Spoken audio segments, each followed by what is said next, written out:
Greetings! Welcome to the devlog for update 94 of Hot Dogs, Horseshoes, and Hand Grenades. We're going to start off as always with a quick sound check. Make sure your speakers aren't up too high. Glad we got it on almost the last one there. Jeez. Terrible. So what have we got for you this week? Well, we are finally done with the update 94 alpha cycle. Whew, that took a little bit longer than I expected it to. Originally, I was just gonna tune reflex sights, and it got completely out of hand. But it's good though, because it dragged me into doing a whole bunch of things that I have been avoiding for a long time, like improving scopes and tuning ballistics and things like that. So, anywho, let's jump on into what is new specifically this week. Got some special stuff. Let's just move this pile of attachments over there, make ourselves some space. So to start off, for our sniper-tastic update, I have got a brand new sniper rifle for you. That's right, we have the MRAD. I know a few folks in the Discord guessed this one successfully ahead of time. It's absolutely beastly. 338 Lapua. Let's pop a scope on there. Apologies if there are any sort of frame drops on the recording. I run this out of the Unity editor, which runs at just a huge performance penalty. Let's actually grab a... If I could actually get my schedule straight, I'd be able to actually, film these devlogs in an actual build of the game, but I somehow never managed to do that, and so get stuck doing this out of the editor, which is at such a penalty. Anywho, let's take a shot here. Boom. That is beastly right there. So what else have we got? Well, we've got some systemic additions, and we've got a whole bunch of new toys. So let's jump over to the toys first. There's a whole bunch of them, and they're going to be relevant to many of your interests, as a number of these are really about expanding what you can do with a bunch of existing platforms. So let's grab ourselves a gun that should not be in any way used for sharpshooting, but for long range shooting, let's say, but that we would want to, that doesn't have any rails on it. What would be appropriate? Actually, you know what, let's grab ourselves an old SMG of some kind. I'm so indecisive. I know, let's do a Sten. A Sten is a really dumb thing to do this with. So as you can see, the Sten Mark II here, which is basically just a pipe and another pipe, doesn't really have any attachment points aside from a muzzle attach point. And that's true of a lot of revolvers, a lot of handguns in H3, and just a lot of the historical arms, which obviously makes them sort of impossible to do certain types of long-range shooting with. Granted, you would never do that with a Sten, but with certain, say, old bolt actions, you can't do long-range shooting with them because there's no way to affix one of the sort of rail-attached bipods. Well, we have an attachment that is a solution for that, which is this. This is a muzzle attachable bipod that we can pop on there. Can't believe we are bipod shooting a Sten. This is so gloriously stupid. We'll put you there for a moment. Okay, let's see if we can manage to hit this at 100 meters. I don't even know how much higher I'm supposed to aim here. Let's go. Oh. Helps to pull the bolt back. Man, I am just out of sorts today. Oh, wow, we actually got it. We got one right in the gray there. That's incredible.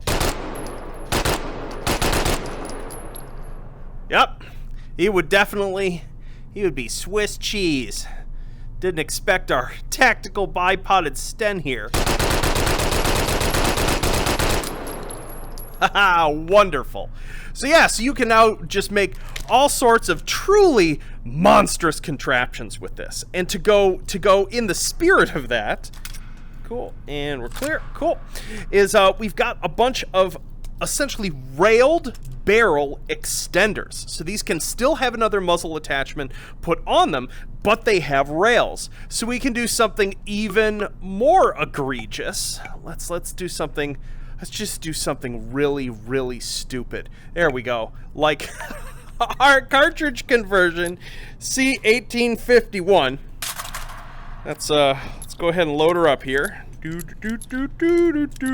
This is so stupid. Perfect. New set. Come over here. Let's put our one of our let's see, we don't need a bottom one, so we'll just grab the single there. Wonderful. We'll put the bipod on there. Also excellent. And then we'll let's see here. I don't want to use a scope. Let's use the new scope that I just added. Granted, it'll be a little far forward. We might actually need a rail extender for this. I've got another 2.2 to 5x scope for you, folks. So let's get a rail extender long to sweep the rail back towards our eyes. Yes. There we go. And for stability, can't forget about stability. Can this go on here? There we go. Boom. Perfect. Now that is a tactical weapon right there. All right, put this down here. There we go. Take our shot. Let's see. Let's get 5x magnification. I'll never know what hit them. Ah, terrible. Oh, look at that. 10 ranked at 100 yards with our C1851. Absolutely delightful. Delightful. Wonderful. So you've got a whole bunch of these to choose from. There are these, because they've got a rail on them, these cannot rescale to the mount, which is one of the reasons why a large one exists, specifically for guns with really large fours, for shotguns, etc. So it doesn't look too silly. Well, let's see, what else do we have here? Man, I need to clean up some of these things. Boop. There we go. Let's move on down. Let's pull out our M16A5. Actually, no, I want a flat rail top. So we'll go carbine. We'll pull out the... let's just pull out the Sport ACR here. We've got some new iron sights for you folks. New set. Boop, boop, boop, boop, boop. So we've got this great little tiny set that are super low profile. These are the Scorpion irons. Look like that. Be a little hard to... The lighting is not fantastic here for iron sights, truth be told. Not bad. So you've got those, and I know plenty of you will love this. This is a A2 style, sort of like, I think these are like called truncated or cut style iron sight pair that are calibrated to each other, that are just delightful looking. And I believe these have at this length, they'll have a roughly 300 meter zero, but we should still be able to put one on paper there.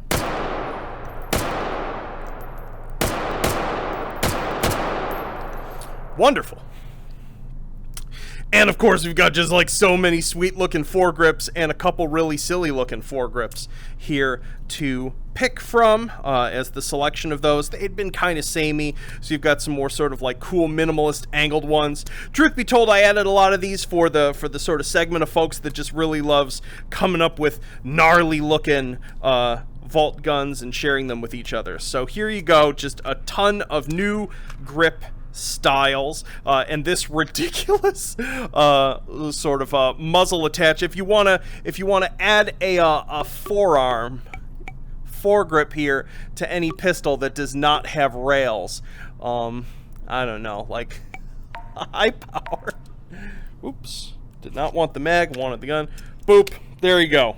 So I don't know why you'd want to do this, but you now can. Got a watermelon at least. So that's in there. Ooh. And I know those of you who are on Team AK are going to like this quite a lot. I have, in a limited fashion, used a similar system after doing a whole bunch of very careful mesh surgery to enable for our... Get you over there. Oh, that helps to do that. Managed to sort of use a similar system that I've used in the past for the MP5s to add some alternate foregrips for the AKs. So these will work on the AK, AKM, AK-74, AK-101, and the Kalishna Luger. And to attach these, you basically just come towards it from the bottom like this. Come on, go in here. Of course this would happen as I'm trying to demonstrate it. Will this one work better? There we go. I will tune that up. Apparently that trigger overlap is still not what it needs to be. Let's see, will this one go? Yeah, that one goes on great. For some reason, it is only our Romanian one, lovingly known as the Dong foregrip. And to get them off, you basically have to grab at the base here and then click down. Let's see if we can get... Am I just doing it in the wrong spot? There we go.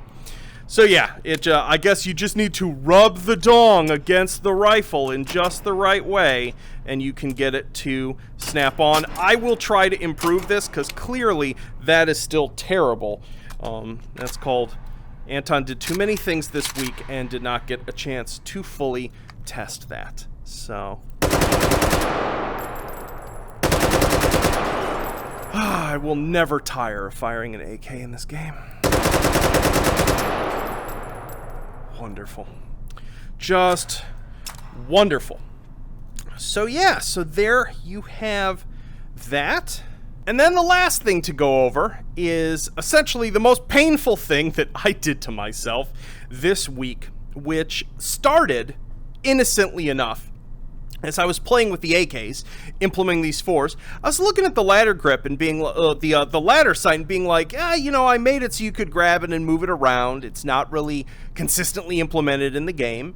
And I was like, I wonder how hard it would be to actually mechanically calibrate this so that at each of these settings, lining up the forward and rear iron, it actually shot at that distance.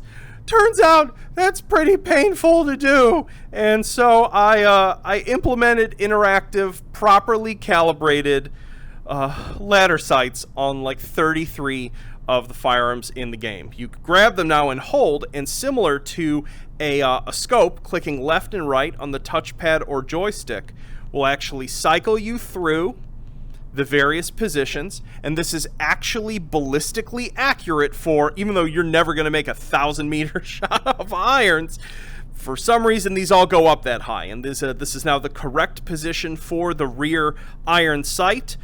This default one that you see for AKs is basically the combat zero, which is going to hit, I think it's something like at 18 meters, and then again at about 240 meters. So it makes a really, call it combat zero. And along this lines, just to give you an example, I did one that was not a ladder sight, because I still have other adjustable sights to work on. So we'll pull that one out. And then I also wanted to share a really fun historical oddity that I was able to unravel with some help from the Discord, which is that when I was originally looking at this iron sight for this ladder sight for the Mosin 1891, there were, it only seemed to have 5 notch positions, and I could not for the life of me find out what the numbers on it seemed to mean, because they didn't seem to match to meters. turns out they aren't. In fact, this site is in arshin, which is a obsolete unit of measure from Imperial Russia. It's basically a cubit. It's like a forearm length or an arm length.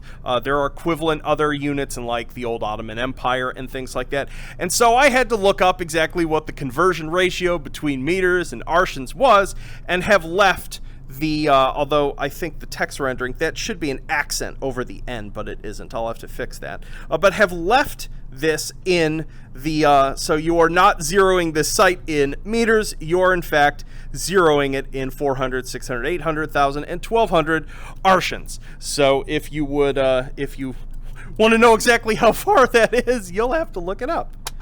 Also, Mosins now have a safety, which they should have had. I, like many lay people, did not actually know that Mosins had a safety. You basically pull the bolt back and rotate it. So let's take a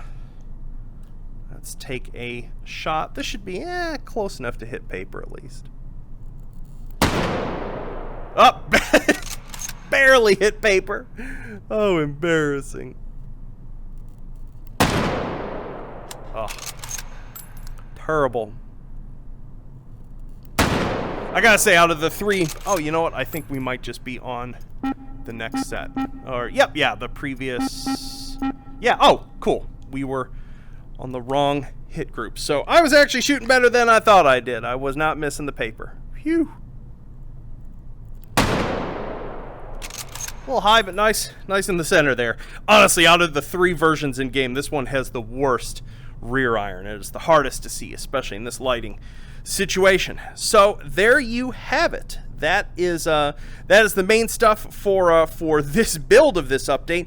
Let's go ahead and jump out of VR now. Quickly cover what else was added just this week, as well as our if you missed it stuff that is update 94 has added in all. Yo!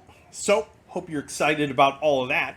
In addition, I've got a couple other really important changes that have happened with this update.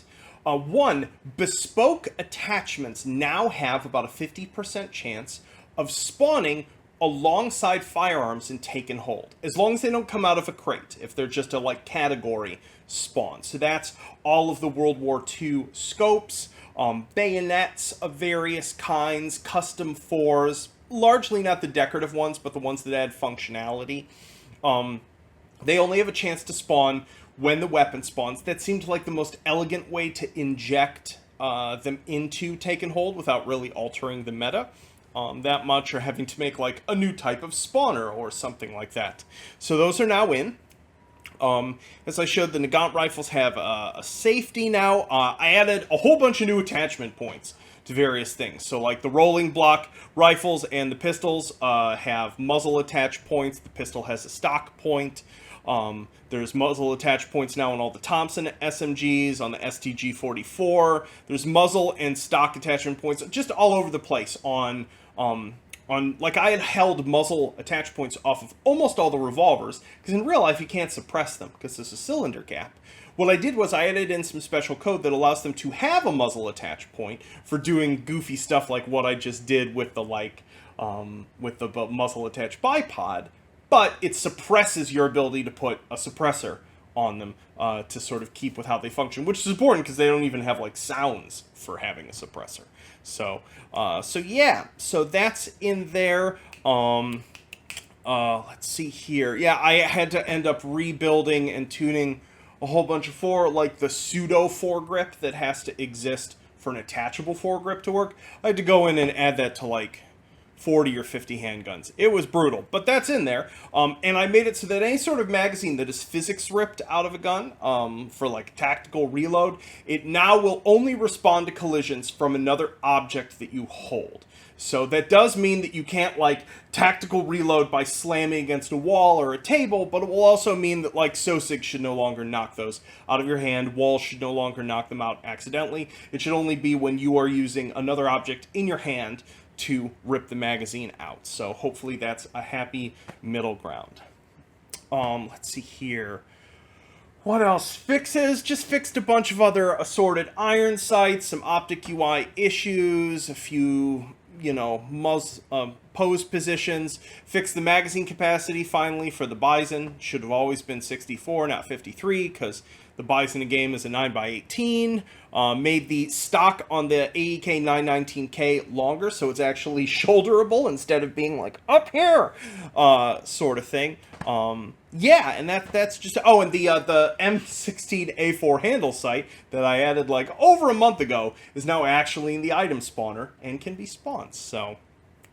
And in terms of known issues, just to be aware, one, I didn't get back to adding back in the sort of reticle luminance changes that I wanted to for red dots. I decided instead of like keeping this off mainline for another week or two just to get that finished, that the rest of this is ready to be tested with and played with, and so it made sense to just push this onto mainline. I will circle back to the red dot luminance changes at some point.